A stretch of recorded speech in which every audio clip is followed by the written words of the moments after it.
El caballo perdido. Felisberto Hernández.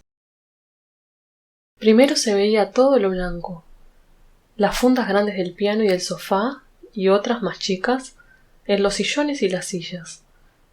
Y debajo estaban todos los muebles. Se sabía que eran negros porque al terminar las polleras se les veían las patas. Una vez que yo estaba solo en la sala, le levanté la pollera a una silla, y supe que aunque toda la madera era negra, el asiento era de un género verde y lustroso. Como fueron muchas las tardes en que ni mi abuela ni mi madre me acompañaron a la lección, y como casi siempre Celina, mi maestra de piano cuando yo tenía 10 años, tardaba en llegar, yo tuve bastante tiempo para entrar en relación íntima con todo lo que había en la sala. Claro que cuando venía Celina, los muebles y yo nos portábamos como si nada hubiera pasado.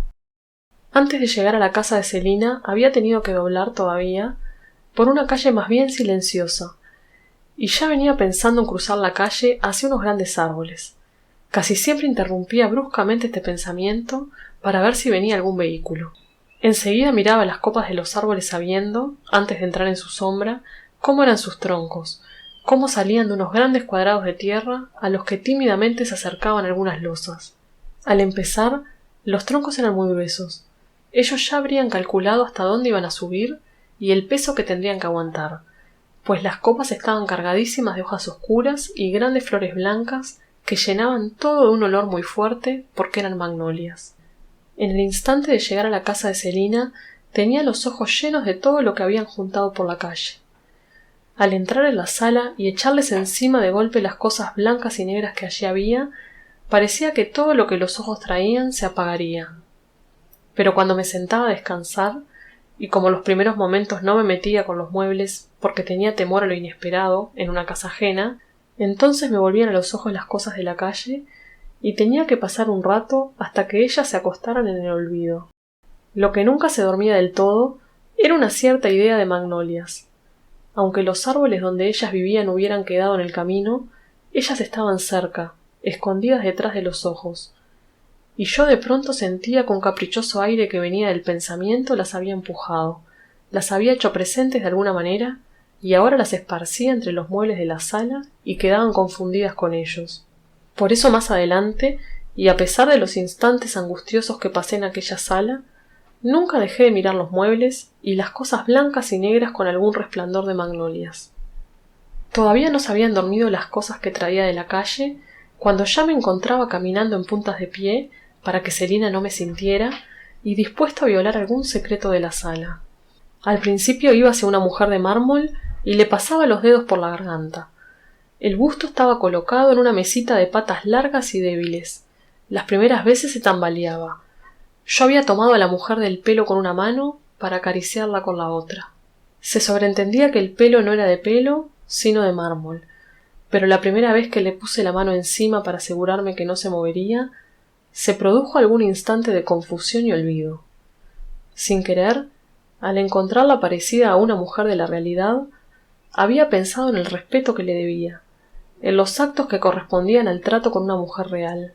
Fue entonces que tuve el instante de confusión, pero después sentía el placer de violar una cosa seria. En aquella mujer se confundía algo conocido, el parecido a una de carne y hueso, lo de saber que era de mármol y cosas de menor interés, y algo desconocido, lo que tenía de diferente a las otras, su historia. Suponía vagamente que la habrían traído de Europa, y más vagamente suponía Europa. En qué lugar estaría cuando la compraron, los que la habrían tocado, etc. Y sobre todo lo que tenía que ver con Celina. Pero en el placer que yo tenía al acariciar su cuello, se confundían muchas cosas más. Me desilusionaban los ojos.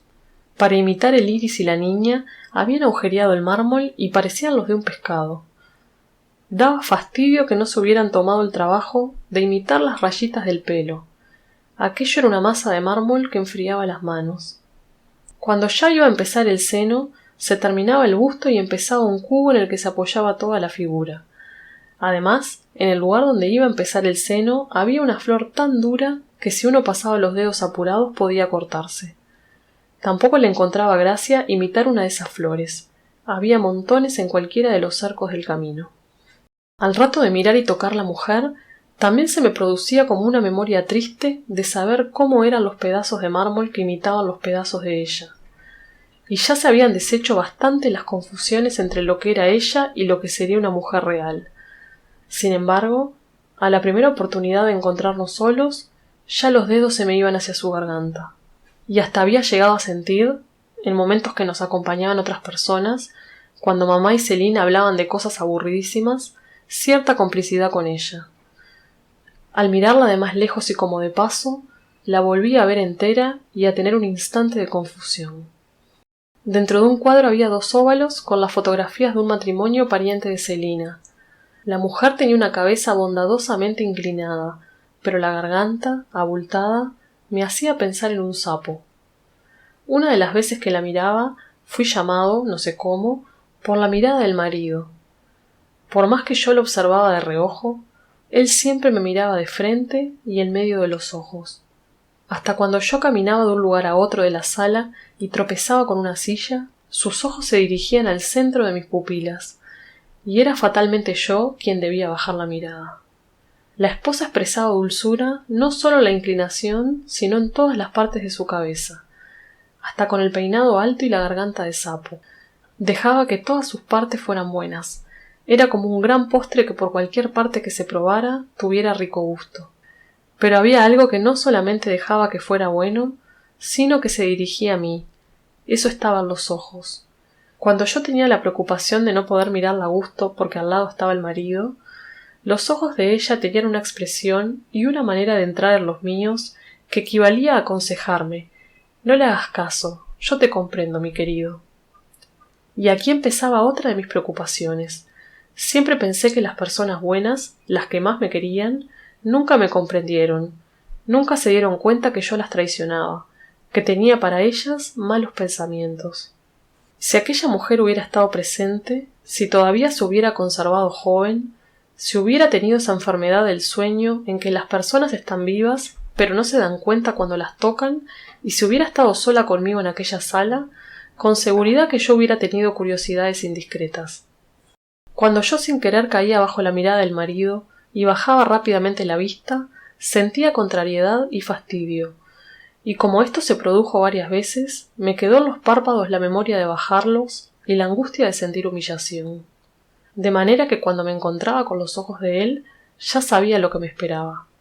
A veces aguantaba un rato la mirada para darme tiempo a pensar cómo haría para sacar rápidamente la mía sin sentir humillación. Ensayaba sacarla para un lado y mirar de pronto el marco del cuadro, como si estuviera interesado en su forma. Pero aunque los ojos miraban el marco, la tensión y la memoria inmediata que me había dejado su mirada me humillaban más, y además pensaba que tenía que hacerme trampa a mí mismo. Sin embargo, una vez conseguí olvidarme un poco de su mirada o de mi humillación. Había sacado rápidamente la mirada de los ojos de él y la había colocado rígidamente en sus bigotes. Después del engorde negro que tenía encima de la boca, salían para los costados en línea recta y seguían así un buen trecho.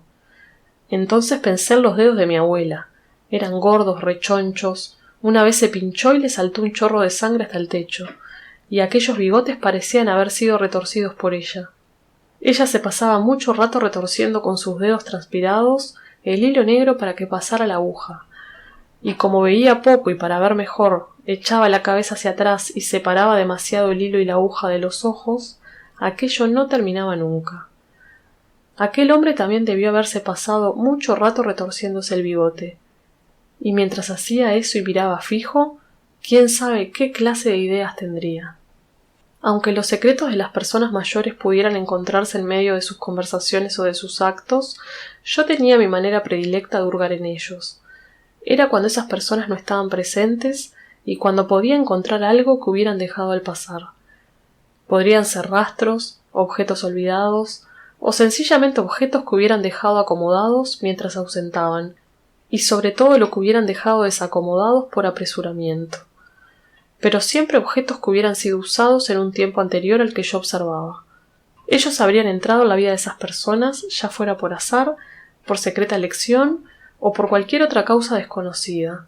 Lo importante era que habrían empezado a desempeñar alguna misión o significarían algo para quien los utilizaba, y que yo aprovecharía el instante en que esos objetos no acompañaran a esas personas para descubrir sus secretos o los rastros de sus secretos. En la sala de Celina había muchas cosas que me provocaban el deseo de buscar secretos. Ya el hecho de estar solo en un lugar desconocido era una de ellas. Además, el saber que todo lo que había allí pertenecía a Celina, que ella era tan severa y que apretaría tan fuertemente sus secretos, me aceleraba con una extraña emoción, el deseo de descubrir o violar secretos. Al principio había mirado los objetos distraídamente. Después me había interesado por los secretos que tuvieran los objetos en sí mismos. Y de pronto ellos me sugerían la posibilidad de ser intermediarios de personas mayores.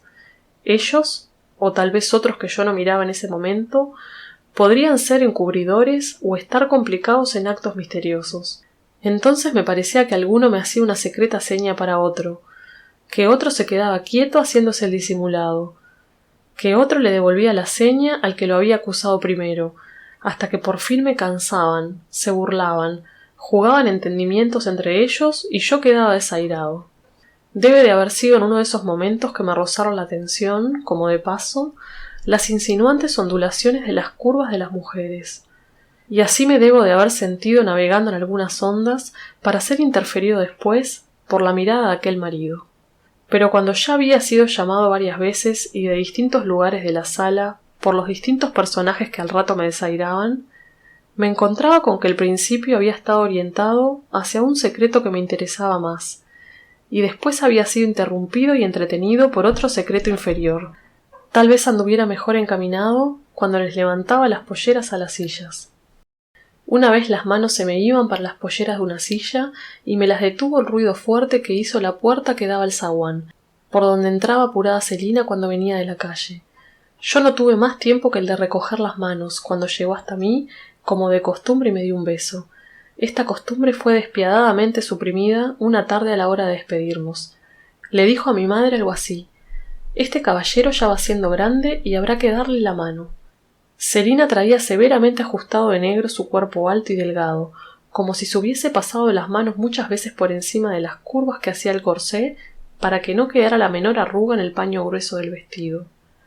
Y así había seguido hasta arriba ahogándose, con un cuello que le llegaba hasta las orejas. Después venía la cara muy blanca, los ojos muy negros, la frente muy blanca y el pelo muy negro, formando un peinado redondo como el de una reina que había visto en unas monedas y que parecía un gran budín quemado. Yo recién empezaba a digerir la sorpresa de la puerta, de la entrada de Celina y del beso, cuando ella volvía a aparecer en la sala. Pero en vez de venir severamente ajustada de negro, se había puesto encima un batón blanco de tela ligera y almidonada, de mangas cortas, acampanadas y con volados. Del volado salía el brazo con el paño negro del vestido que traía de la calle, ajustado hasta las muñecas. Esto ocurría en invierno, pero en verano, de aquel mismo batón salía el brazo completamente desnudo. Al aparecer de entre los volados endurecidos por el almidón, yo pensaba en unas flores artificiales que hacía una señora a la vuelta de casa. Una vez mamá se paró a conversar con ella. Tenía un cuerpo muy grande, de una gordura alegre, y visto desde la vereda cuando ella estaba parada en el umbral de su puerta, parecía inmenso. Mi madre le dijo que me llevaba a la lección de piano. Entonces ella, un poco agitada, le contestó: «Yo también empecé a estudiar el piano, y estudiaba y nunca veía el adelanto, no veía el resultado. En cambio ahora que hago flores y frutas de cera, las veo, las toco. Es algo, usted comprende». Las frutas eran grandes bananas amarillas y grandes manzanas coloradas.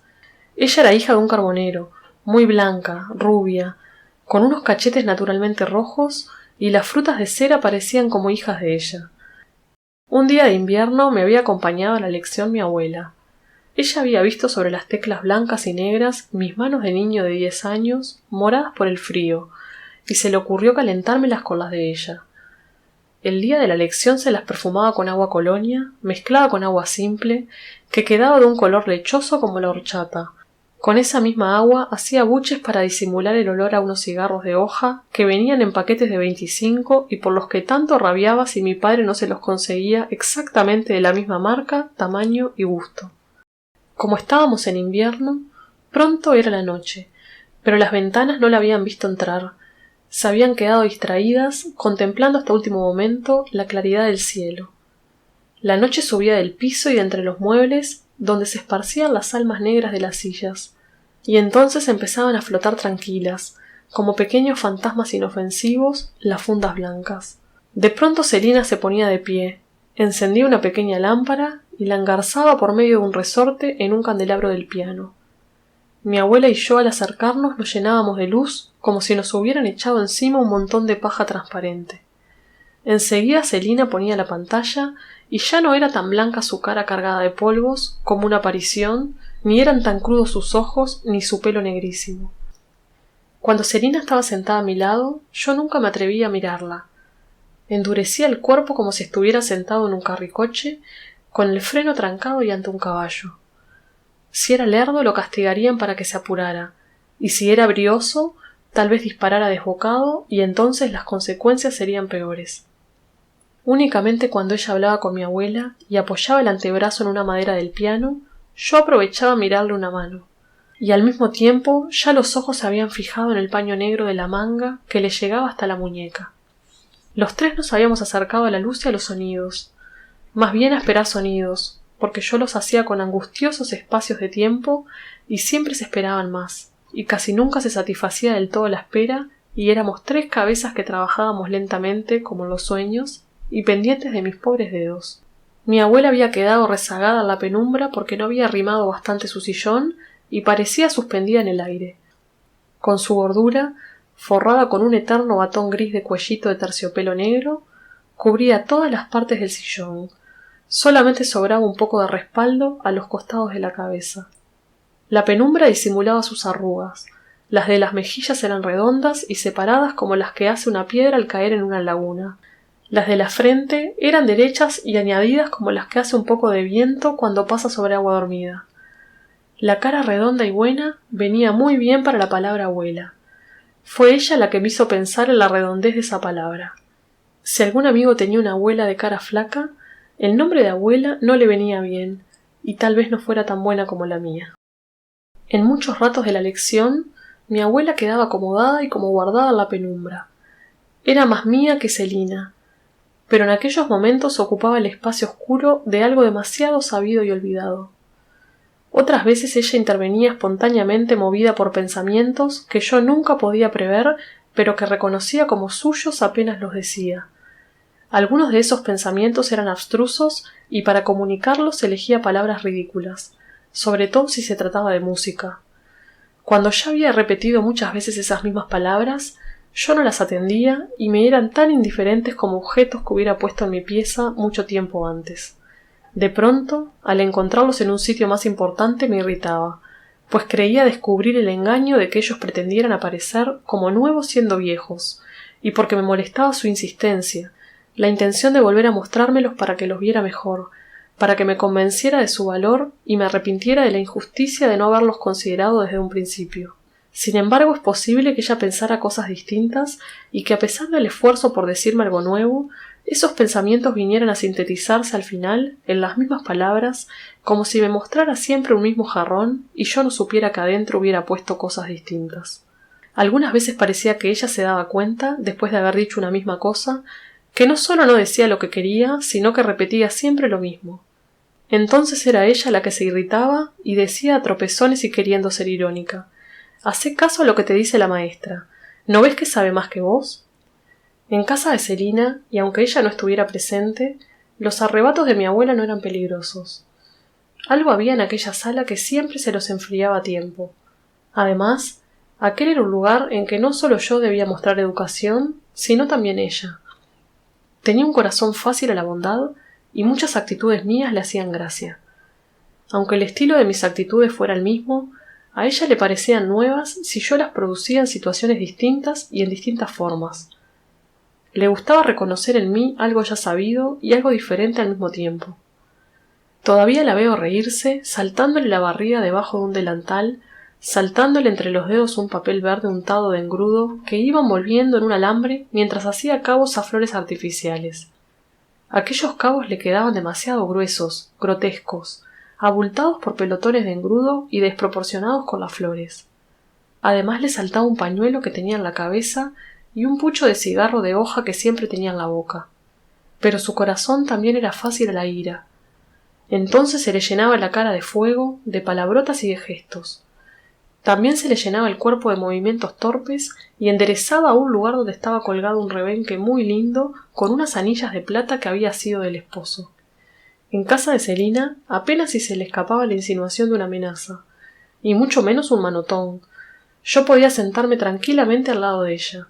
Aún más, cuando Celina era muy severa o se olvidaba que yo no había podido estudiar por alguna causa ajena a mi voluntad, yo buscaba a mi abuela con los ojos, y si no me atrevía a mirarla, la llamaba con la atención, pensando fuertemente en ella y endureciendo mi silencio. Ella tardaba en acudir. Al fin la sentía venir en mi dirección como un vehículo pesado que avanza con lentitud, con esfuerzo, echando humo y haciendo una cantidad de ruidos raros provocados por un camino pedregoso. En aquellos instantes, cuando aparecían en la superficie severa de Celina rugosidades ásperas, cuando yo trancaba mi carricoche y mi abuela acudía afanosa como una aplanadora antigua, parecía que habíamos sido invitados a una pequeña pesadilla. Colocado a través de las teclas, como un riel sobre durmientes, había un largo lápiz rojo. Yo no lo perdía de vista porque quería que me compraran otro igual. Cuando Celina lo tomaba para apuntar en el libro de música los números que correspondían a los dedos, el lápiz estaba deseando que lo dejaran escribir. Como Celina no lo soltaba, él se movía ansioso entre los dedos que lo sujetaban y con su ojo único y puntiagudo miraba indeciso y oscilante de un lado para otro. Cuando lo dejaban acercarse al papel, la punta parecía un hocico que husmeaba algo, con instinto de lápiz, desconocido para nosotros, y registraba entre las patas de las notas buscando un lugar blanco donde morder. Por fin Celina lo soltaba y él, con movimientos cortos, como un chanchito cuando mama, se prendía vorazmente del blanco del papel, iba dejando las pequeñas huellas firmes y acentuadas de su corta pezuña negra y movía alegremente su larga cola roja. Celina me hacía poner las manos abiertas sobre las teclas y con los dedos de ella levantaba los míos como si enseñara a una araña a mover las patas. Ella se entendía con mis manos mejor que yo mismo. Cuando las hacía andar con lentitud de cangrejos entre pedruscos blancos y negros, de pronto las manos encontraban sonidos que encantaban todo lo que había alrededor de la lámpara y los objetos quedaban cubiertos por una nueva simpatía. Una vez ella me repetía una cosa que mi cabeza entendía pero las manos no. Llegó un momento en que Celina se enojó y vio aumentar su ira más rápidamente que de costumbre. Me tomó tan distraído como si me hubiera olvidado algo en el fuego y de pronto lo sintiera derramarse. En el apuro ya ella había tomado aquel lápiz rojo tan lindo y yo sentía sonar su madera contra los huesos de mis dedos, sin darme tiempo a saber que me pegaba. Tenía que atender muchas cosas que me asaltaban a la vez, pero ya me había empezado a crecer un dolor que no tenía más remedio que atender en primer término. Se me hinchaban unas inaguantables ganas de llorar. Las apretaba con todas mis fuerzas mientras me iba cayendo en los oídos, en la cara, en la cabeza y por todo el cuerpo un silencio de pesadilla. De todo aquello que era el piano, la lámpara y Celina con el lápiz todavía en la mano, me llegaba un calor extraño. En aquel momento los objetos tenían más vida que nosotros. Celina y mi abuela se habían quedado quietas y forradas con el silencio que parecía venir del oscuro de la sala junto con la mirada de los muebles. En el instante de la sorpresa se me había producido un vacío que enseguida empezó a llenarse con muchas angustias. Después había hecho un gran esfuerzo por salir del vacío y dejar que se llenara solo. Di algo así como un salto hacia atrás retrocediendo en el tiempo de aquel silencio y pensé que también ellas lo estarían rellenando con algo. Me pareció sentir que se habían mirado y que esas miradas me habían rozado las espaldas y querían decir: fue necesario castigarlo, pero la falta no es grave, además él sufre mucho. Pero esta desdichada suposición fue la señal para que alguien rompiera las represas de un río. Fue entonces cuando se llenó el vacío de mi silencio. Por la corriente del río había visto venir, y no lo había conocido, un pensamiento retrasado. Había llegado sigilosamente, se había colocado cerca y después había hecho explosión. ¿Cómo era que Celina me pegaba y me dominaba, cuando era yo el que me había hecho la secreta promesa de dominarla? Hacía mucho que yo tenía la esperanza de que ella se enamorara de mí, si es que no lo estaba ya. Y aquella suposición de hacía un instante, la de que me tendría lástima, fue la que atrajo y apresuró este pensamiento antagónico, mi propósito íntimo de dominarla. Saqué las manos del teclado y apreté los puños contra mis pantalones. Ella quiso, sin duda, evitar que yo llorara, Recuerdo muy bien que no lo hice, y me mandó que siguiera la lección. Yo me quedé mucho rato sin levantar la cabeza ni las manos, hasta que ella volvió a enojarse y dijo: «Si no quiere dar la lección, se irá». Siguió hablándole a mi abuela y yo me puse de pie. Apenas estuvimos en la puerta de calle, la despedida fue corta y mi abuela y yo empezamos a cruzar la noche. Enseguida de pasar bajo unos grandes árboles, las magnolias estaban apagadas, mi abuela me amenazó para cuando llegáramos a casa. Había dado lugar a que Celina me castigara y además no había querido seguir la lección. A mí no se me importaba ya las palizas que me dieran. Pensaba que Celina y yo habíamos terminado. Nuestra historia había sido bien triste. Y no solo porque ella fuera mayor que yo, me llevaría 30 años. Nuestras relaciones habían empezado, como ocurre tantas veces, por una vieja vinculación familiar. Celina había estudiado el piano con mi madre en las faldas. Mamá tendría entonces 4 años. Esta vinculación ya se había suspendido antes que yo naciera, y cuando las familias se volvieron a encontrar, entre las novedades que se habían producido, estaba yo. Pero Celina me había inspirado el deseo de que yo fuera para ella una novedad interesante.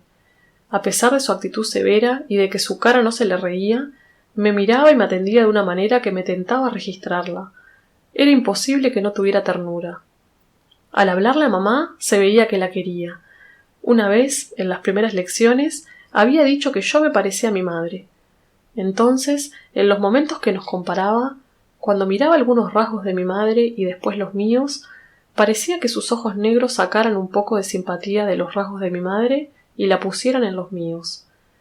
Pero de pronto se quedaba mirando los míos un ratito más, y sería entonces cuando encontraba algo distinto, cuando descubría lo nuevo que había en mi persona y cuando yo empezaba a sentir deseos de que ella siguiera preocupándose de mí. Además, yo no solo sería distinto a mi madre en algunos rasgos, sino también en algunas maneras de ser. Yo tenía una manera de estar parado al lado de una silla, con un brazo recostado en el respaldo y con una pierna cruzada, que no la tenía mi madre. Como siempre tenía dificultad para engañar a las personas mayores, me refiero a uno de los engaños que se prolongan hasta que se hace difícil que las personas mayores los descubran. Por eso no creía haber engañado a Celina con mis poses hasta después de mucho tiempo y cuando ella le había llamado la atención a mi madre sobre la condición natural mía de quedar siempre en una buena postura. Y sobre todo creí, porque también habían comentado las poses en que quedaban algunas personas cuando dormían. Y eso era cierto. Casi diría que esa verdad había acogido y envuelto cariñosamente mi mentira. Al principio la observación de Celina me produjo extrañeza y emoción. Ella no sabía qué sentimientos míos había sacudido. Primero yo estaba tan tranquilo como un vaso de agua encima de una mesa. Después ella había pasado muy cerca y sin darse cuenta había tropezado con la mesa y había agitado el agua del vaso. A mí me parecía mentira que hubiera logrado engañarla. Enseguida empecé a mirarla queriendo saber si se reía de mí. Después pensé si yo realmente no podría hacer las poses sin querer. Y por último recordé que cuando Celina me había inspirado la idea de que yo debía gustarle, cuando me daba tanto placer suponer lo que ella pensaría de mí, y cuando empecé a creer que yo tendría algo, un no sé qué interesante, entonces decidí cuidar mis poses y tuve el propósito de tratar continuamente de llamarle la atención con una manera de ser original y llena de novedades. Estos recuerdos me fueron tranquilizando, como si el agua del vaso que estaba en la mesa donde Celina había tropezado sin querer hubiera vuelto a quedarse quieta. Ahora que yo había logrado engañarla, como podría engañar a cualquier persona mayor y sobre todo estando de visita, me sentía más independiente, más personal, y hasta podría encontrar la manera de que Celina se enamorara de mí. Pero claro, esto era muy difícil, y además, como yo era muy tímido, no me hubiera atrevido a preguntar a nadie cómo se hacía. Tendría que conformarme con seguir siendo interesante, novedoso, y esperar que ella me hiciera algunas manifestaciones. Mientras tanto yo iría buscando su ternura y escondiéndome entre los arbustos que abría al borde de uno de los caminos que me llevarían hacia ella. Además, si ella tuviera la ternura que yo creía, entraría en mi silencio y adivinaría mi deseo. Yo no podía dejar de suponer cómo sería una persona severa en el momento de ablandarse, de ser tierna con alguien a quien quisiera. Tal vez aquella mano nudosa, que tenía una cicatriz, se ablandara para hacer una caricia y no importara nada el grueso paño negro que le llegaba hasta las muñecas. Tal vez todo eso fuera lindo y tuviera gracia, como tenían todos los objetos cuando recibían los sonidos que se levantaban del piano. A lo mejor mientras me hacía una caricia, inclinaría la cabeza como en el momento de prender la lámpara, y mientras al piano, como a un viejo somnoliento, no le importaba que le pusieran aquella luz en el costado. Ahora Celina había roto en pedazos todos los caminos, y había roto secretos antes de saber cómo eran sus contenidos. Claro que de cualquier manera todas las personas mayores estaban llenas de secretos. Aunque hablaran con palabras fuertes, esas palabras estaban rodeadas por otras que no se oían. A veces se ponían de acuerdo a pesar de decir cosas diferentes, y era tan sorprendente como si creyendo estar de frente se dieran la espalda o creyendo estar en presencia uno de otro anduvieran por lugares distintos y alejados. Como yo era niño, tenía libertad de andar alrededor de los muebles donde esas personas estaban sentadas, y lo mismo me dejaban andar alrededor de las palabras que ellas utilizaban. Pero ahora yo no tenía más ganas de buscar secretos.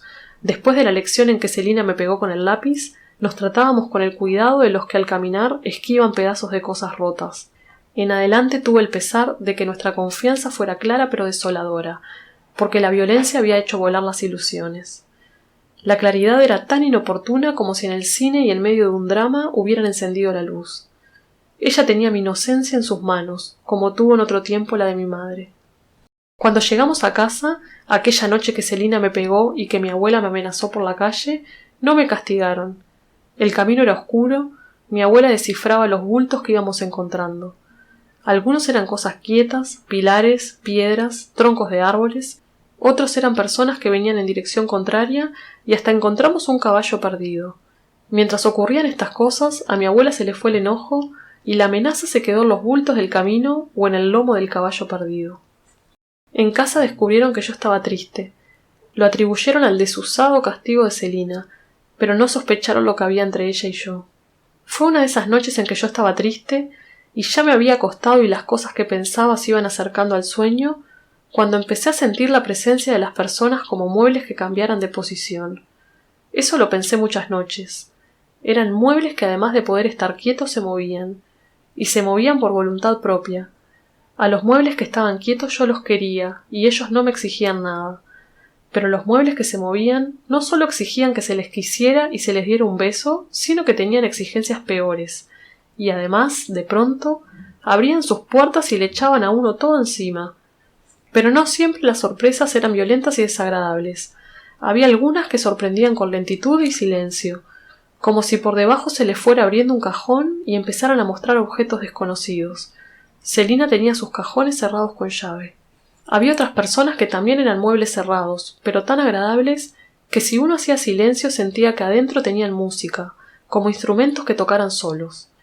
Tenían una tía que era como un ropero de espejos colocado en una esquina frente a las puertas. No había nada que no cayera en sus espejos y había que consultarla hasta para vestirse. El piano era una buena persona. Yo me sentaba cerca de él. Con unos pocos dedos míos apretaba muchos de los suyos, ya fueran blancos o negros. Enseguida le salían gotas de sonidos, y combinando los dedos y los sonidos, los dos nos poníamos tristes. Una noche tuve un sueño extraño. Estaba en el comedor de Celina. Había una familia de muebles rubios, el aparador y una mesa con todas sus sillas alrededor. Después Celina corría alrededor de la mesa. Era un poco distinta. Daba brincos como una niña y yo la corría con un palito que tenía un papel envuelto en la punta. Ha ocurrido algo imprevisto y he tenido que interrumpir esta narración. Ya hace días que estoy detenido. No solo no puedo escribir, sino que tengo que hacer un gran esfuerzo para poder vivir en este tiempo de ahora, para poder vivir hacia adelante. Sin querer había empezado a vivir hacia atrás y llegó un momento en que ni siquiera podía vivir muchos acontecimientos de aquel tiempo, sino que me detuve en unos pocos, tal vez en uno solo, y prefería pasar el día y la noche sentado o acostado. Al final había perdido hasta el deseo de escribir, y esta era precisamente la última amarra con el presente. Pero antes que esta amarra se soltara, ocurrió lo siguiente. Yo estaba viviendo tranquilamente en una de las noches de aquellos tiempos. A pesar de andar con pasos lentos, de sonámbulo, de pronto tropecé con una pequeña idea que me hizo caer en un instante lleno de acontecimientos. Caí en un lugar que era como un centro de rara atracción y en el que me esperaban unos cuantos secretos embozados. Ellos asaltaron mis pensamientos, los ataron y desde ese momento estoy forcejeando. Al principio, después de pasada la sorpresa, tuve el impulso de denunciar los secretos. Después empecé a sentir cierta laxitud, un cierto placer tibio en seguir mirando, atendiendo el trabajo silencioso de aquellos secretos, y me fui hundiendo en el placer sin preocuparme por desatar mis pensamientos. Fue entonces cuando se fueron soltando lentamente las últimas amarras que me sujetaban al presente. Pero al mismo tiempo ocurrió otra cosa. Entre los pensamientos que los secretos embozados habían atado, hubo uno que a los pocos días se desató solo. Entonces yo pensaba, si me quedo mucho tiempo recordando esos instantes del pasado, nunca más podré salir de ellos y me volveré loco. Seré como uno de esos desdichados que se quedaron con un secreto del pasado para toda la vida. Tengo que remar con todas mis fuerzas hacia el presente. Hasta hace pocos días yo escribía y por eso estaba en el presente. Ahora haré lo mismo, aunque la única tierra firme que tenga cerca sea la isla donde está la casa de Celina y tenga que volver a lo mismo. Lo revisaré de nuevo, tal vez lo haya buscado bien. Entonces, cuando me dispuse a volver sobre aquellos mismos recuerdos, me encontré con muchas cosas extrañas.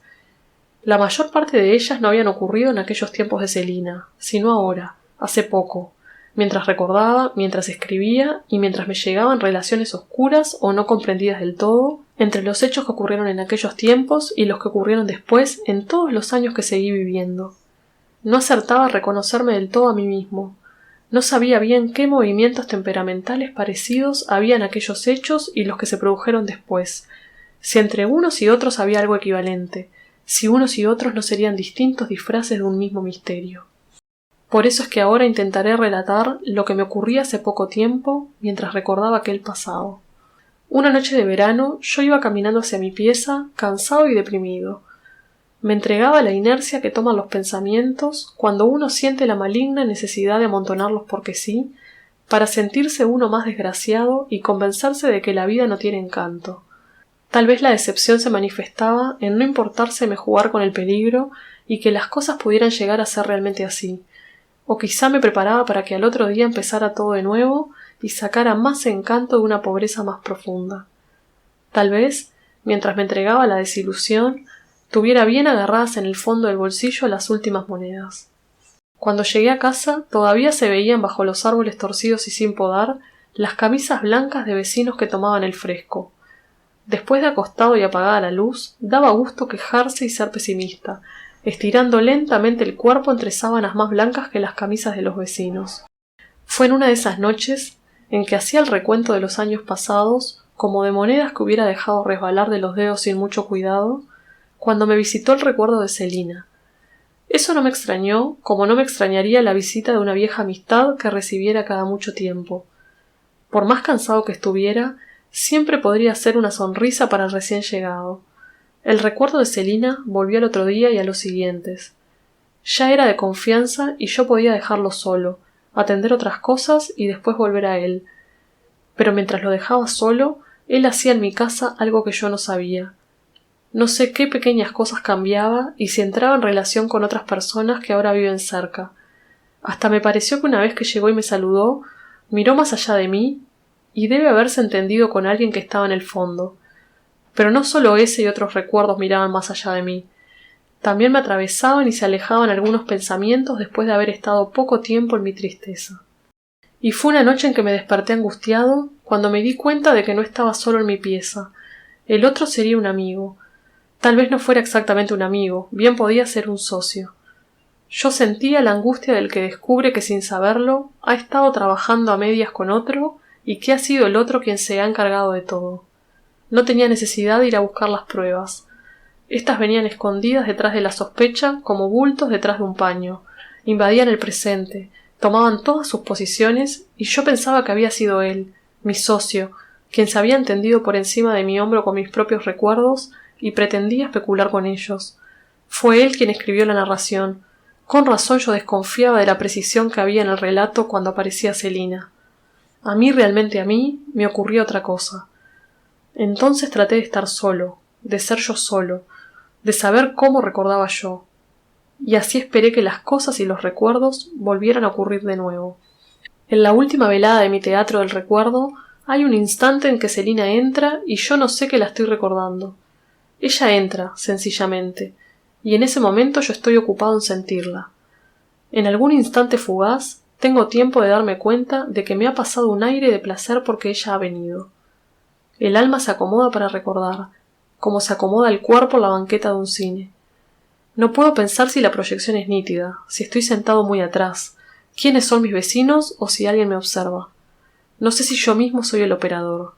Ni siquiera sé si yo vine o alguien me preparó y me trajo para el momento del recuerdo. No me extrañaría que hubiera sido la misma Celina. Desde aquellos tiempos yo podía haber salido de su lado con hilos que se alargan hacia el futuro y ella todavía los manejara. Celina no siempre entra en el recuerdo como entraba por la puerta de su sala. A veces entra estando ya sentada al costado del piano o en el momento de encender la lámpara. Yo mismo, con mis ojos de ahora, no la recuerdo. Yo recuerdo los ojos que en aquel tiempo la miraban.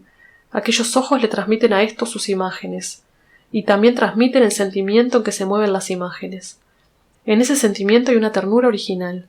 Los ojos del niño están asombrados, pero no miran con fijeza. Celina tan pronto traza un movimiento como termina de hacerlo, pero esos movimientos no rozan ningún aire en ningún espacio. Son movimientos de ojos que recuerdan.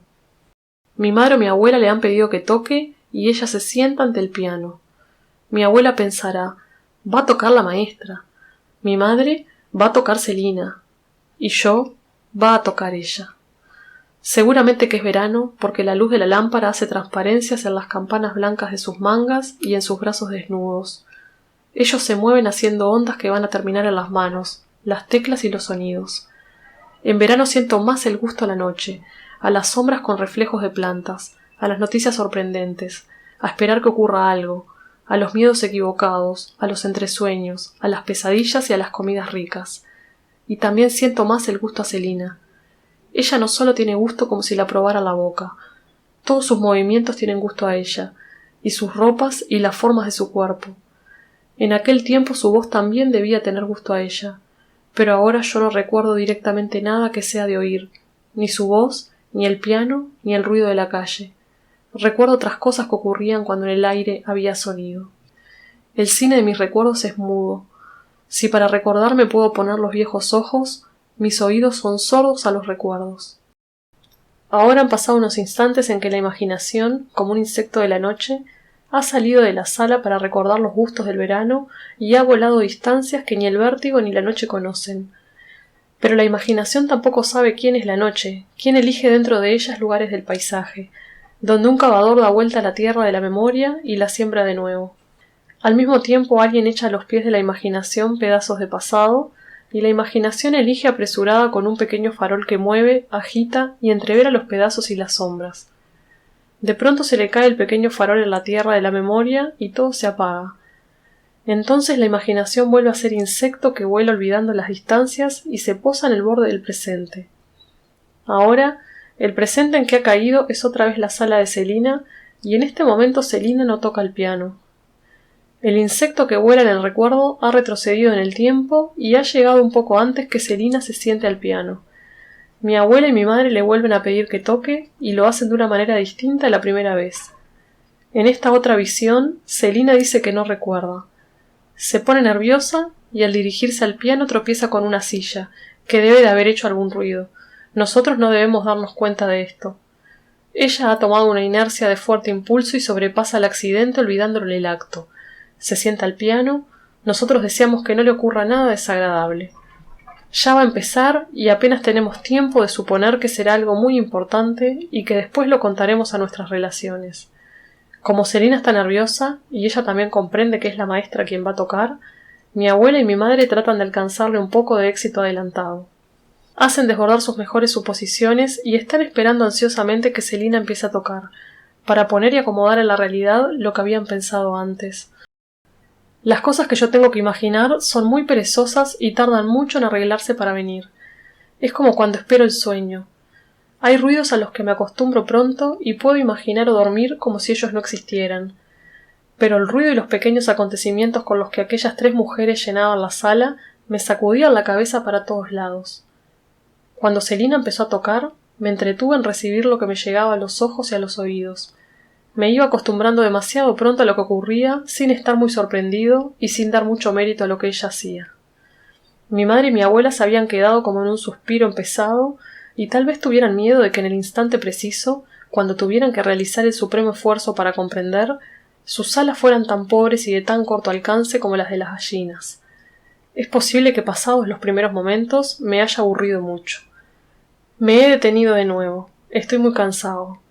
He tenido que hacer la guardia alrededor de mí mismo para que él, mi socio, no entre en el instante de los recuerdos. Ya he dicho que quiero ser yo solo. Sin embargo, para evitar que él venga, tengo que pensar siempre en él. Con un pedazo de mí mismo he formado el centinela que hace la guardia a mis recuerdos y a mis pensamientos. Pero al mismo tiempo yo debo vigilar al centinela para que no se entretenga con el relato de los recuerdos y se duerma. Y todavía tengo que prestarle mis propios ojos, mis ojos de ahora. Mis ojos ahora son insistentes, crueles, exigen un gran esfuerzo a los ojos de aquel niño que debe estar cansado y ya debe ser viejo. Además tiene que ver todo al revés. A él no se le permite que recuerde su pasado. Él tiene que hacer el milagro de recordar hacia el futuro. Pero ¿por qué es que yo, sintiéndome yo mismo, veo de pronto todo distinto? ¿Será que mi socio se pone mis ojos? ¿Será que tenemos ojos comunes? ¿Mi centinela se habrá quedado dormido y él le habrá robado mis ojos? ¿Acaso no le es suficiente ver lo que ocurre en la calle a través de las ventanas de mi habitación, sino que también quiere ver a través de mis ojos? Él es capaz de abrir los ojos de un muerto para registrar su contenido. Él acosa y persigue los ojos de aquel niño. Mira fijo y escudriña cada pieza del recuerdo como si desarmara un reloj. El niño se detiene asustado y a cada momento interrumpe su visión. Todavía el niño no sabe, y es posible que ya no lo sepa nunca más, que sus imágenes son incompletas e incongruentes. No tiene idea del tiempo y debe haber fundido muchas horas y muchas noches en una sola. Ha confundido movimientos de muchas personas. Ha creído encontrar sentimientos parecidos en seres distintos y ha tenido equivocaciones llenas de encanto. Los ojos de ahora saben esas cosas, pero ignoran muchas otras. Ignoran que las imágenes se alimentan de movimiento y que tienen que vivir en un sentimiento dormido. Mi socio detiene las imágenes y el sentimiento se despierta. Clava su mirada en las imágenes como si pinchara mariposas en un álbum. Aunque las imágenes del niño parezcan estar quietas, lo mismo se alimentan de movimiento. Hay alguien que hace latir y soñar a los movimientos. Es a ese a quien traicionan mis ojos de ahora. Cuando los ojos del niño toman una parte de las cosas, él supone que están enteras. Y como a los sueños, al niño no se le importa si sus imágenes son parecidas a las de la vida real o si son completas. Él procede como si lo fueran y nada más. Cuando el niño miraba el brazo desnudo de Celina, sentía que toda ella estaba en aquel brazo. Los ojos de ahora quieren fijarse en la boca de Celina y se encuentran con que no pueden saber cómo era la forma de sus labios en relación a las demás cosas de la cara. Quieren tomar una cosa y se quedan sin ninguna. Las partes han perdido la misteriosa relación que las une, pierden su equilibrio, se separan y se detiene el espontáneo juego de sus proporciones, parecen hechos por un mal dibujante. Si se le antoja articular los labios para ver si encuentra palabras, los movimientos son tan falsos como los de una torpe muñeca de cuerda. Hay un solo instante en que los ojos de ahora ven bien. Es el instante fugaz en que se encuentran con los ojos del niño. Entonces los ojos de ahora se precipitan vorazmente sobre las imágenes, creyendo que el encuentro será largo y que llegará a tiempo. Pero los ojos del niño están defendidos por una inocencia que vive invisible en el aire del mundo. Sin embargo, los ojos de ahora persisten hasta cansarse. Todavía antes de dormirse, mi socio intenta recordar la cara de Celina, y al mover el agua del recuerdo las imágenes que están debajo se deforman como vistas en espejos ordinarios donde se movieran los nudos del vidrio.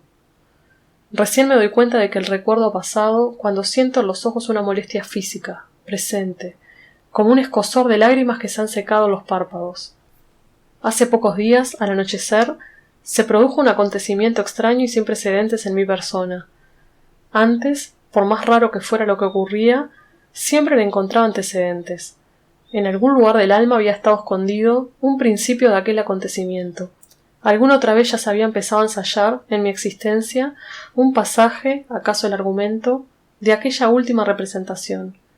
Pero hace pocos días, al anochecer, se inauguró en mí una función sin anuncio previo. No sé si la compañía teatral se había equivocado de teatro, o sencillamente lo había saltado. Si a mi estado de aquel anochecer le llamara enfermedad, diría que yo no sabía que estaba predispuesta a tenerla.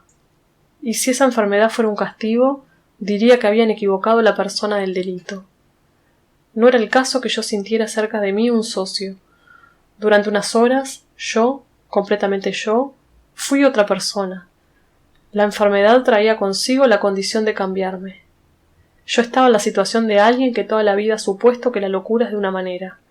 Y un buen día, cuando se siente atacado por ella, se da cuenta de que la locura no solo no es como él se la imaginaba, sino que el que la sufre es otro, se ha vuelto otro, y a ese otro no le interesa saber cómo es la locura. Él se encuentra metido en ella, o ella se ha puesto en él, y nada más. Mientras yo no había dejado de ser del todo quien era, y mientras no era quien estaba llamado a ser, tuve tiempo de sufrir angustias muy particulares. Entre la persona que yo fui y el tipo que yo iba a ser, quedaría una cosa común: los recuerdos. Pero los recuerdos, a medida que iban siendo del tipo que yo sería, a pesar de conservar los mismos límites visuales y parecida organización de los datos, iban teniendo un alma distinta. Al tipo que yo sería se le empezaba a insinuar una sonrisa de prestamista ante la valoración que hace de los recuerdos quien los lleva empeñado. Las manos del prestamista de los recuerdos pesaban otra cualidad de ellos, no el pasado personal, cargado de sentimientos íntimos y particulares, sino el peso del valor intrínseco. Después venía otra etapa. La sonrisa se amargaba y el prestamista de los recuerdos ya no pesaba nada en sus manos. Se encontraba con recuerdos de arena, recuerdos que señalaban simplemente un tiempo que había pasado. El prestamista había robado recuerdos y tiempos sin valor. Pero todavía vino una etapa peor. Cuando al prestamista le aparecía una sonrisa amarga por haber robado inútilmente, todavía le quedaba alma. Después llegó la etapa de la indiferencia. La sonrisa se borró y él llegó a ser quien estaba llamado a ser: un desinteresado, un vagón desenganchado de la vida. Al principio, cuando en aquel anochecer empecé a recordar y a ser otro, veía mi vida pasada como en una habitación contigua. Antes yo había estado y había vivido en esa habitación. Aún más, esa habitación había sido mía. Y ahora la veía desde otra, desde mi habitación de ahora, y sin darme cuenta bien qué distancia de espacio ni de tiempo había entre las dos. En esa habitación contigua veía a mi pobre yo de antes, cuando yo era inocente. Y no solo lo veía sentado al piano con Celina y la lámpara a un lado y rodeado de la abuela y la madre, tan ignorantes del amor fracasado. También veía otros amores. De todos los lugares y de todos los tiempos llegaban personas, muebles y sentimientos para una ceremonia que habían iniciado los habitantes de la sala de Celina. Pero aunque en el momento de llegar se mezclaran o se confundieran, como si se entreveraran pedazos de viejas películas, enseguida quedaban aislados y se reconocían y se juntaban los que habían pertenecido a una misma sala. Se elegían con un instinto lleno de seguridad, aunque reflexiones posteriores demostraran lo contrario. Algunos, aún después de estas reflexiones, se negaban a separarse y al final no tenían más remedio que conformarse. Otros insistían y lograban apabullar o confundir las reflexiones. Y había otros que desaparecían con la rapidez con que el viento saca un papel de nuestra mesa. Algunos de los que desaparecían como soplados, volaban indecisos, nos llevaban los ojos tras su velo y veíamos que iban a caer en otro lugar conocido. Hechas estas salvedades, puedo decir que todos los lugares, tiempos y recuerdos que simpatizaban y concurrían en aquella ceremonia, por más unidos que estuvieran por hilos y sutiles relaciones, tenían la virtud de ignorar absolutamente la existencia de otros que no fueran de su misma estirpe. Cuando una estirpe ensayaba el recuerdo de su historia, solía quedarse mucho rato en el lugar contiguo al que estaba yo cuando observaba. De pronto se detenían, empezaban una escena de nuevo o ensayaban otra que había sido muy anterior, pero las detenciones y los cambios bruscos eran amortiguados como si los traspiés fueran hechos por pasos de seda. No se avergonzaban jamás de haberse equivocado y tardaba mucho en cansarse o de formarse la sonrisa que se repetía 1000 veces. Siempre un sentimiento anhelante que buscaba algún detalle perdido en la acción animaba todo de nuevo. Cuando un detalle ajeno traía la estirpe que correspondía al intruso, la anterior se desvanecía, y si al rato aparecía de nuevo, aparecía sin resentimiento. La simpatía que unía estas estirpes desconocidas entre sí y no dispuestas jamás ni a mirarse, estaba por encima de sus cabezas. Era un cielo de inocencia y un mismo aire que todos respiraban. Todavía, y además de reunirse en un mismo lugar y en un cercano tiempo para la ceremonia y los ensayos del recuerdo, tenían otra cosa común. Era como una misma orquesta que tocara para distintos ballets. Todos recibían el compás que les marcaba la respiración del que los miraba.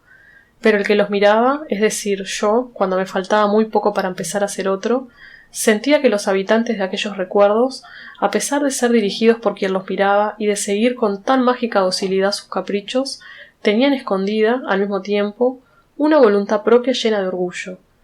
En el camino del tiempo que pasó desde que ellos actuaron por primera vez, cuando no eran recuerdos, hasta ahora, parecía que se hubieran encontrado con alguien que les habló mal de mí, y que desde entonces tuvieron cierta independencia, y ahora, aunque no tuvieran más remedio que estar bajo mis órdenes, cumplían su misión en medio de un silencio sospechoso.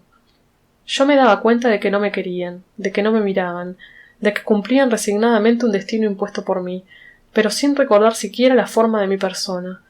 Si yo hubiera entrado en el ámbito de ellos, con seguridad que no me hubieran conocido. Además, vivían una cualidad de existencia que no me permitía tocarlos, hablarles ni ser escuchado. Yo estaba condenado a ser alguien de ahora, y si quisiera repetir aquellos hechos, jamás serían los mismos. Aquellos hechos eran de otro mundo y sería inútil correr tras ellos. Pero, ¿por qué yo no podía ser feliz viendo vivir a aquellos habitantes en su mundo? ¿Sería que mi aliento los empañaba o les hacía daño porque yo ahora tenía alguna enfermedad? Aquellos recuerdos serían como niños que de pronto sentían alguna instintiva repulsión a sus padres o pensaban mal de ellos. ¿Yo tendría que renunciar a esos recuerdos como un mal padre renuncia a sus hijos? Desgraciadamente, algo de eso ocurría. En la habitación que yo ocupaba ahora, también había recuerdos, pero estos no respiraban el aire de ningún cielo de inocencia ni tenían el orgullo de pertenecer a ninguna estirpe. Estaban fatalmente ligados a un hombre que tenía cola de paja, y entre ellos existía el entendimiento de la complicidad. Estos no venían de lugares lejanos ni traían pasos de danza. Estos venían de abajo de la tierra, estaban cargados de remordimientos y reptaban en un ambiente pesado, aun en las horas más luminosas del día. Es angustiosa y confusa la historia que se hizo en mi vida desde que fui el niño de Celina hasta que llegué a ser el hombre de cola de paja. Algunas mujeres veían al niño de Celina mientras conversaban con el hombre. Yo no sabía que ese niño era visible en el hombre, pero fue el mismo niño quien observó y quien me dijo que él estaba visible en mí, que aquellas mujeres lo miraban a él y no a mí. Y sobre todo, fue él quien las atrajo y las engañó primero. Después las engañó el hombre valiéndose del niño. El hombre aprendió a engañar como engañan los niños, y tuvo mucho que aprender y que copiarse. Pero no contó con los remordimientos y con que los engaños, si bien fueron aplicados a pocas personas, éstas se multiplicaban en los hechos y en los recuerdos de muchos instantes del día y de la noche. Por eso es que el hombre pretendía huir de los remordimientos y quería entrar en la habitación que había tenido antes, donde ahora los habitantes de la sala de Celina habían iniciado la ceremonia.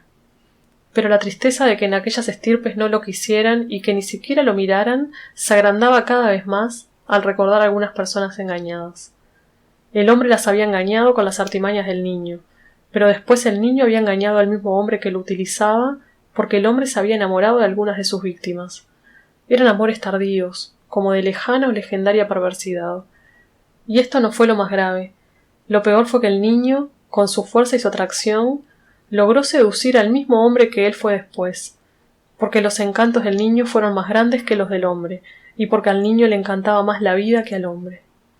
Y fue en las horas de aquel anochecer, al darme cuenta de que ya no podía tener acceso a la ceremonia de las estirpes que vivían bajo el mismo cielo de inocencia, cuando empecé a ser otro.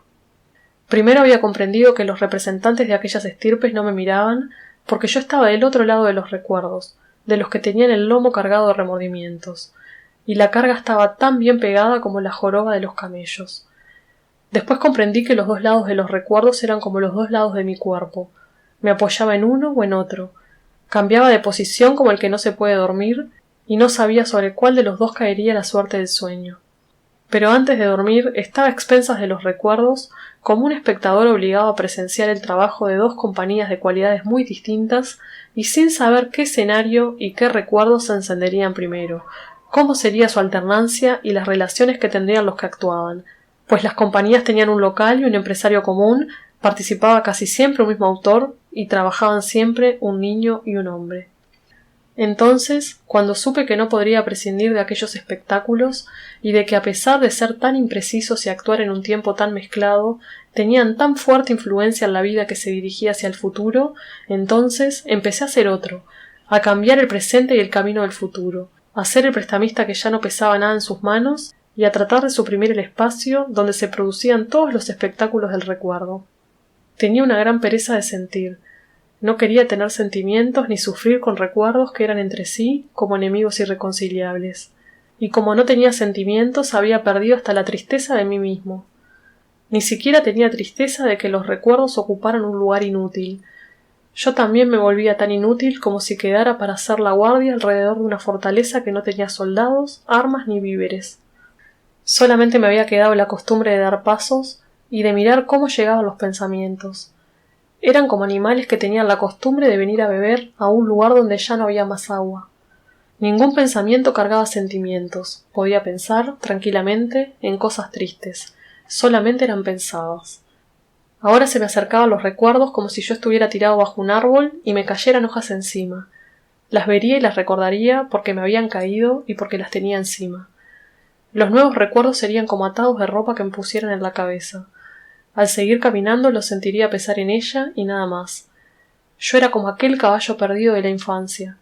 Ahora llevaba un carro detrás y cualquiera podía cargarle cosas. No la llevaría a ningún lado y me cansaría pronto. Aquella noche, al rato de estar acostado, abrí los párpados y la oscuridad me dejó los ojos vacíos. Pero allí mismo empezaron a levantarse esqueletos de pensamientos. No sé qué gusanos les habrían comido la ternura. Y mientras tanto, a mí me parecía que yo iba abriendo, con la más perezosa lentitud, un paraguas sin género. Así pasé las horas que fui otro. Después me dormí y soñé que estaba en una inmensa jaula acompañado de personas que había conocido en mi niñez. Además había muchas terneras que salían por una puerta para ir al matadero. Entre las terneras había una niña que también llevarían a matar. La niña decía que no quería ir porque estaba cansada, y todas aquellas gentes se reían por la manera con que aquella inocente quería evitar la muerte. Pero para ellos ir a la muerte era una cosa que tenía que ser así, y no había por qué afligirse. Cuando me desperté me di cuenta de que en el sueño la niña era considerada como ternera por mí también. Yo tenía el sentimiento de que era una ternera. No sentía la diferencia más que como una mera variante de forma, y era muy natural que se le diera trato de ternera. Sin embargo, me había conmovido que hubiera dicho que no quería ir porque estaba cansada, y yo estaba bañado en lágrimas. Durante el sueño la marea de las angustias había subido hasta casi ahogarme, pero ahora me encontraba como arrojado sobre una playa y con un gran alivio. Iba siendo más feliz a medida que mis pensamientos palpaban todos mis sentimientos y me encontraba a mí mismo. Ya no solo no era otro, sino que estaba más sensible que nunca. Cualquier pensamiento, hasta la idea de una jarra con agua, venía lleno de ternura. Amaba mis zapatos, que estaban solos, desabrochados y siempre tan compañeros uno al lado del otro. Me sentía capaz de perdonar cualquier cosa, hasta los remordimientos. Más bien serían ellos los que me tenían que perdonar a mí. Todavía no era la mañana. En mí todo estaba aclarando un poco antes que el día. Había pensado escribir. Entonces reapareció mi socio. Él también se había salvado. Había sido arrojado a otro lugar de la playa, y apenas yo pensara escribir mis recuerdos, ya sabía que él aparecía. Al principio, mi socio apareció como de costumbre, esquivando su presencia física, pero amenazando entrar en la realidad bajo la forma vulgar que trae cualquier persona que viene del mundo. Pero antes de aquella madrugada, yo estaba en un lugar y el mundo en otro. Entre el mundo y yo había un aire muy espeso. En los días muy claros yo podía ver el mundo a través de ese aire y también sentir el ruido de la calle y el murmullo que hacen las personas cuando hablan. Mi socio era el representante de las personas que habitaban el mundo. Pero no siempre me era hostil y venía a robar mis recuerdos y a especular con ellos. A veces se presentaba casi a punto de ser una madre que me previniera contra un peligro y me despertaba el instinto de conservación.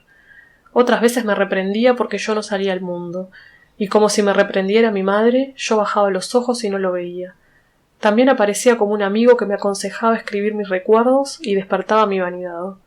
Cuando más lo apreciaba era cuando me sugería la presencia de amigos que yo había querido mucho y que me ayudaban a escribir dándome sabios consejos. Hasta había sentido algunas veces que me ponía una mano en un hombro. Pero otras veces yo no quería los consejos ni la presencia de mi socio bajo ninguna forma. Eran algunas etapas de la enfermedad del recuerdo. cuando se abrían las representaciones del drama de los remordimientos y cuando quería comprender algo de mi destino a través de las relaciones que había en distintos recuerdos de distintas épocas. Si sufría los remordimientos en una gran soledad, después me sentía con derecho a un periodo más o menos largo de alivio. Ese sufrimiento era la comida que por más tiempo calmaba las fieras del remordimiento, y el placer más grande estaba en registrar distintos recuerdos para ver si encontraba un secreto que les fuera común, si los distintos hechos eran expresiones equivalentes de un mismo sentido de mi destino. Entonces volví a encontrarme con un olvidado sentimiento de curiosidad infantil, como si fuera una casa que había en un rincón de un bosque donde yo había vivido rodeado de personas, y ahora revolviera los muebles y descubriera secretos que en aquel tiempo yo no había sabido. Tal vez los hubieran sabido las otras personas. Esta era la tarea que más deseaba hacer solo, porque mi socio entraría en esa casa haciendo mucho ruido y espantaría el silencio que se había posado sobre los objetos. Además, mi socio traería muchas ideas de la ciudad, se llevaría muchos objetos, les cambiaría su vida y los pondría de sirvientes de aquellas ideas. Los limpiaría, les cambiaría las partes, los pintaría de nuevo y ellos perderían su alma y sus trajes. Pero mi terror más grande era por las cosas que suprimiría, por la crueldad con que limpiaría sus secretos, y porque los despojaría de su real imprecisión, como si quitara lo absurdo y lo fantástico a un sueño. Era entonces cuando yo disparaba de mi socio. Corría como un ladrón al centro de un bosque a revisar solo mis recuerdos, y cuando creía estar aislado empezaba a revisar los objetos y a tratar de rodearlos de un aire y un tiempo pasado para que pudieran vivir de nuevo. Entonces empujaba mi conciencia en sentido contrario al que había venido corriendo hasta ahora. Quería volver a llevar savia a plantas, raíces o tejidos que ya debían estar muertos o disgregados. Los dedos de la conciencia no solo encontraban raíces de antes, sino que descubrían nuevas conexiones. Encontraban nuevos musgos y trataban de seguir las ramazones. Pero los dedos de la conciencia entraban en un agua en que estaban sumergidas las puntas, y como esas terminaciones eran muy sutiles y los dedos no tenían una sensibilidad bastante fina, el agua confundía la dirección de las raíces y los dedos perdían la pista. Por último, los dedos desprendían de mi conciencia y buscaban solos. Yo no sabía qué vieja relación había entre mis dedos de ahora y aquellas raíces. Si aquellas raíces dispusieron en aquellos tiempos que estos dedos de ahora llegaran a ser así y tomaran estas actitudes y estos caminos de vuelta para encontrarse de nuevo con ellas. No podía pensar mucho en esto porque sentía pisadas. Mi socio estaría detrás de algún tronco o escondido en la copa de un árbol. Yo volvía a emprender la fuga como si disparara más hacia el centro de mí mismo. Me hacía más pequeño, me encogía y me apretaba hasta que fuera como un microbio perseguido por un sabio. Pero bien sabía yo que mi socio me seguiría, que él también se transformaría en otro cuerpo microscópico y giraría a mi alrededor atraído hacia mi centro. Y mientras me rodeaba, yo también sabía qué cosas pensaba, cómo contestaba a mis pensamientos y a mis actos. Casi diría que mis propias ideas llamaban las de él. A veces yo pensaba en él con la fatalidad con que se piensa en un enemigo y las ideas de él me invadían inexorablemente. Además tenían la fuerza que tienen las costumbres del mundo, y había costumbres que me daban una gran variedad de tristezas. Sin embargo, aquella madrugada yo me reconcilié con mi socio. Yo también tenía variedad de costumbres tristes, y aunque las mías no venían bien con las del mundo, yo debía tratar de mezclarlas. Como yo quería entrar en el mundo, me propuse arreglarme con él y dejé que un poco de mi ternura se derramara por encima de todas las cosas y las personas. Entonces descubrí que mi socio era el mundo. De nada valía que quisiera separarme de él. De él había recibido las comidas y las palabras. Además, cuando mi socio no era más que el representante de alguna persona, ahora él representaba el mundo entero, mientras yo escribía los recuerdos de Celina, él fue un camarada infatigable y me ayudó a convertir los recuerdos, sin suprimir los que cargaban remordimientos, en una cosa escrita. Y eso me hizo mucho bien. Le perdono las sonrisas que hacía cuando yo me negaba a poner mis recuerdos en un cuadriculado de espacio y de tiempo. Le perdono su manera de golpear con el pie cuando le impacientaba mi escrupulosa búsqueda de los últimos filamentos del tejido del recuerdo, hasta que las puntas se sumergían y se perdían en el agua, hasta que los últimos movimientos no rozaban ningún aire en ningún espacio. En cambio, debo agradecerle que me siguiera cuando en la noche yo iba a la orilla de un río a ver correr el agua del recuerdo. Cuando yo sacaba un poco de agua en una vasija y estaba triste porque esa agua era poca y no corría, él me había ayudado a inventar recipientes en que contenerla y me había consolado contemplando el agua en las variadas formas de los cacharros. Después habíamos inventado una embarcación para cruzar el río y llegar a la isla donde estaba la casa de Celina. Habíamos llevado pensamientos que luchaban cuerpo a cuerpo con los recuerdos. En su lucha habían derribado y cambiado de posición muchas cosas, y es posible que haya habido objetos que se perdieran bajo los muebles. También debemos de haber perdido otros por el camino, porque cuando abríamos el saco del botín, todo se había cambiado por menos.